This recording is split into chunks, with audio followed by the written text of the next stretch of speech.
عزیزانی که سیگاری هستن از همین امشب پاره بکنن. این مسواک ابلیسه.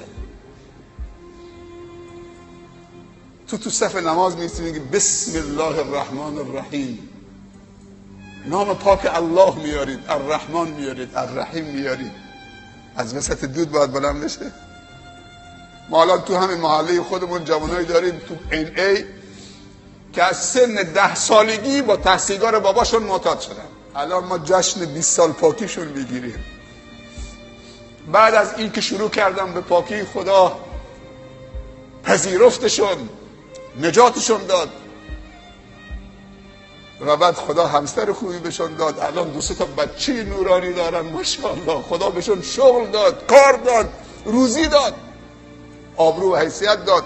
همون کسی که 20 سال تا تزریق هم رفته الان اگه پیش نماز بشه من پشت سرش نماز میخونم.